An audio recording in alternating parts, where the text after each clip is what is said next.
इस बयान के मायने।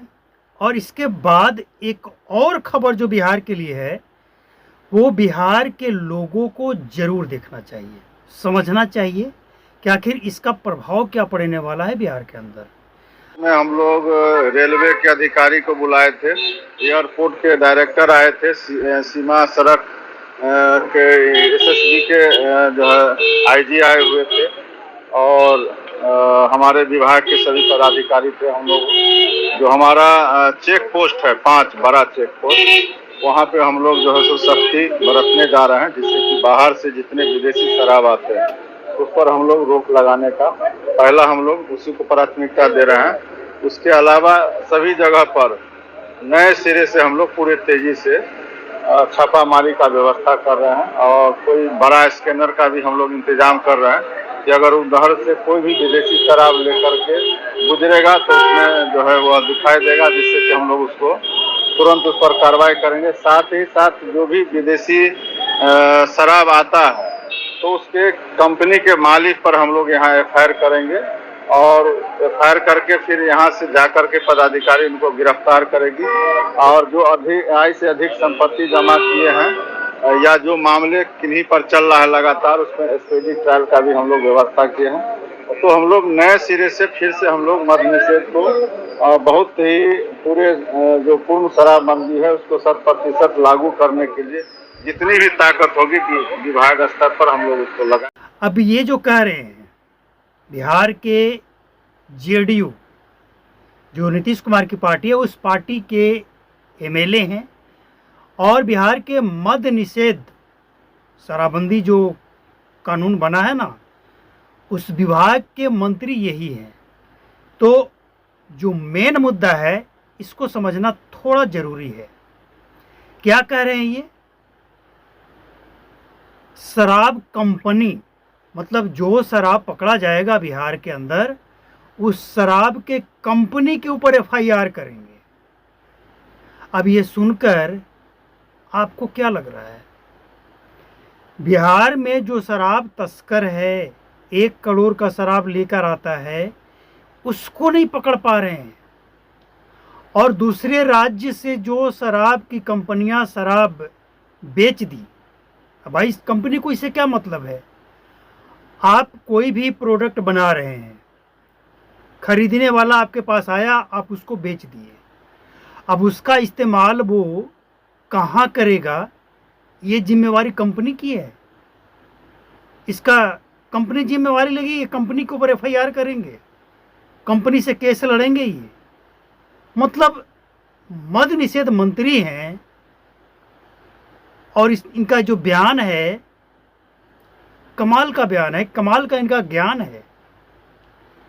मतलब बिहार में ये उसको नहीं पकड़ पा रहे हैं जो शराब करोड़ों का ले आकर खपा दे रहा है, लेकिन ये उसको पकड़ेंगे जहां से वो शराब चला था। थोड़ा अगर इसको एक्सप्लेन करें अच्छी तरह से, वीडियो थोड़ा लंबा हो जाएगा, आप समझिए। हालांकि आप लोग समझ जाते हैं, शराब की कंपनी हो या किसी भी चीज़ की कंपनी हो, ड्रग्स बनाने वाला हो, बेचने वाला हो, या कोई भी हो, उसकी जिम्मेवारी वहीं तक है जहां वो बैठा है। इसके बाद जो खरीद लिया, वो उसका इस्तेमाल कहाँ करेगा, कैसे करेगा, उसको क्या मतलब है। लेकिन ये उसको पकड़ेंगे। अब इसमें एक नई बात जो ऐड हुई है, बिहार के लोगों के लिए जरूर ये चिंता का विषय है और सबको जानना चाहिए। तो इस वीडियो को ना थोड़ा शेयर कीजिए। जानते हैं क्यों? आपके शेयर से किसी की जान बच सकती है। जब भी दीपावली, होली, जनवरी या इस तरह का और कई तरह के जहाँ पे लोग पार्टी वगैरह करते हैं, लगन लगन के टाइम में भी लोगों को थोड़ा जागरूक करना जरूरी होता है। लोग भूल जाते हैं, और भूल जाते हैं उन्हीं लोगों के साथ बिहार में जहरीली शराब कांड हो जाता है।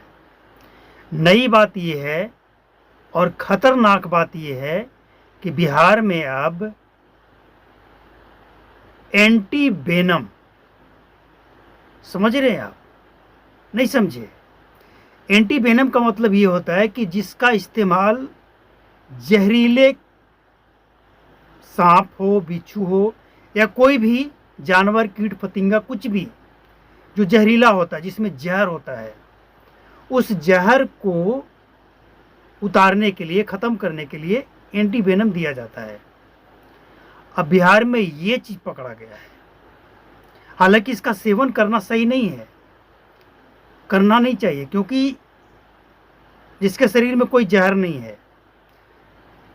लेकिन एक बात और समझिए, जो नशा करता है, चाहे वो किसी भी तरह का नशा हो, उसके शरीर में जहर होता ही है। आपने देखा होगा, सुना होगा कई ऐसे लोगों के बारे में कि सांप काट लिया, बिच्छू काट लिया, जहरीला है, लेकिन जहर का उसके शरीर पर कोई असर नहीं है। जानते हैं क्यों? क्योंकि कुछ लोग इतना ज़्यादा नशा करते हैं कि वो अपने शरीर में जो ब्लड है उसको इतना नशीला बना देते हैं कि अगर कोई दूसरा जानवर उनको काट भी लेना तो इतना ज़्यादा नशीला होना चाहिए कि उनके शरीर में जो पहले से जहर मौजूद है उसको दबाकर वो अपना नशा दिखा पाए। तो कुछ लोग ऐसे हैं जो अपने शरीर में नशा चीज़ खाकर अपने ब्लड को नशा लेने का, देने का आदत बना लिए हैं। मतलब जब तक उनके शरीर में नशा नहीं जाएगा वो बेचैन रहेंगे। और ऐसे लोग जिनके शरीर में पहले से नशा है, ऐसे लोग अगर एंटी वेनम लेंगे तो राहत मिलेगा। मतलब एंटी वेनम उन लोगों को नहीं लेना चाहिए जिसके अंदर में कोई नशा नहीं है, कोई जहर नहीं है। अगर ऐसे लोग अगर लेते हैं तो ऐसे लोगों के शरीर में कुछ इन्फेक्शन हो सकता है, कुछ चर्म रोग जैसे खून जमना तो अंदर की बात हो गया, लेकिन बाहर, त्वचा के बाहर, शरीर के ऊपर इसका असर देखने को मिल सकता है। लाल थक्का होना होता है ना, कई तरह के एलर्जी, वो हो सकता है। खून का थक्का जम सकता है जिसके अंदर किसी भी तरह का नशा नहीं है, जहर नहीं है, उसके लिए। और ये चीज़ बिहार में एंट्री हो गया है। अब तक तो आपने ये सुना होगा कि ये जो ड्रग्स वाले हैं, कई तरह के ड्रग्स, गांजा, भांग, अफीम, ये सब का तस्करी हो रहा था। एक पत्रिका में जो छपा है इसके मुताबिक एंटी वेनम बिहार में एंट्री हो चुका है। अब तक ड्रग्स, गांजा, भांग तक तो ठीक था, लेकिन एक और सवाल खड़ा होता है कि क्या बिहार में शराब बंद होने के बाद ये सब नशा करने लगे हैं लोग? बच्चे के बारे में कहा जा रहा है कि सूखा नशा में सुलेसन, जो पंचर बनाने के लिए इस्तेमाल होता है, और कई तरह की चीज़ें को चिपकाने के लिए होता है ना, मैक्स बोन और बोन फिक्स नाम से जो आता है मार्केट में, ये सब बच्चे ले रहे हैं। पता नहीं कैसे उसको पीता होगा, क्योंकि वो तो चिपचिपा सा होता है, पेट में जाएगा तो क्या असर करेगा, कितना नशा करता है या क्या करता है, बड़ा खतरनाक चीज़ें हैं ये सब। तो सवाल ये उठता है कि क्या शराबबंदी के बाद ये सब बिहार में आया है? पहले तो नहीं दिखता था, नहीं जानते थे, लेकिन अगर ऐसा है तो वाकई खतरनाक है। लेकिन सरकार और सरकार का ये बयान उससे भी ज़्यादा चिंता का विषय है।